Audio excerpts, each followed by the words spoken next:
Hello mga kaibigan, mga kaigsuunan. Andito ako ngayon sa Hobing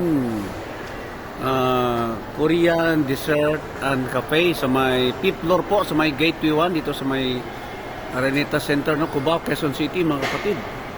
Ang Hobing po ay isang Korean restaurant o hindi man ito matatawag na fast food. Gano'n, no? So, nasa 5th floor po siya, no? Malapit po siya sa may yung silya na tuya-tuya, no? Yan, no? Malapit po siya sa cinema, sa may 5th floor po, mga kapatid, no?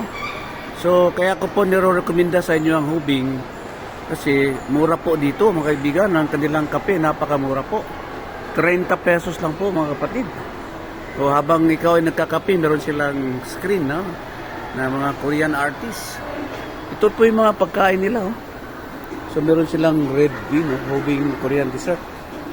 Meron silang red bean, injolmi, may mango cheesecake, Oreo cookies, may matcha. Yan, oh, marami pang iba, mga kapatid, no?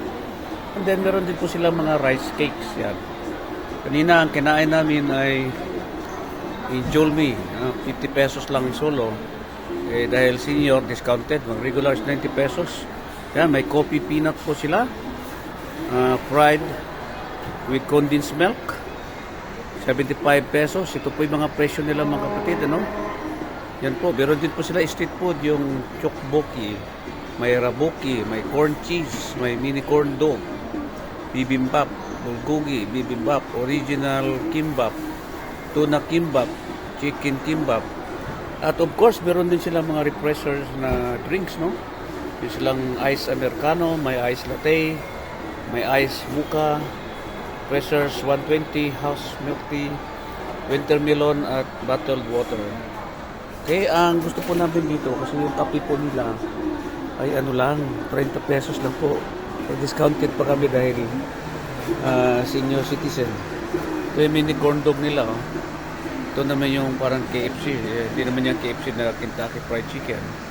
So yan po ang pagkain dito, mga kapatid, ano? So yan ang kanilang, ito ang kanilang upuan. Yan. Yan yung mga picture ng mga pagkain. Hobing Korean Dessert and Cafe. Meron po silang Kitos for only 175 pesos. Marami pang iba, mga kapatid, ano? So, ito yung aming upuan. Dito kami nakaupo ngayon, aking kaibigang pastor, no? Ito, nagkakape po kami. Okay? At ang gustong-gusto ko, yung mga lagayan ng Korean, ano, para mga ganyan, no? Ito yung sa noodles nga, di ba? Ayan, so meron silang malabas ditong mga Korean artists. Ayan, pangalan nitong mga artist na to. Ito yung mga gamit nila dito, yung kanilang kitchen area. So libre din po dito ang tubig kung gusto mo ng special service water. Okay, so pasyal kayo dito, mga kaibigan, ano? Yan. Kung gusto mo niyang kumain ng mga Korean food na hindi naman mahal, pasyal po kayo sa Hobing Dessert, Korean Dessert and Cafe. Yan, yun po, dito po sa may gateway po, 5th floor po, mga kapatid. Okay, tandaan po, Hobing Korean Dessert and Cafe sa may 5th floor po, sa may gateway 1 po. Malapit po siya sa cinema. Okay, ito si King Prince para sa Travel 369, laging manood para updated sa mga pagkain, pasyalan at kung ano-ano pa. Maraming salamat po. God bless us all. To God be the glory. God is good.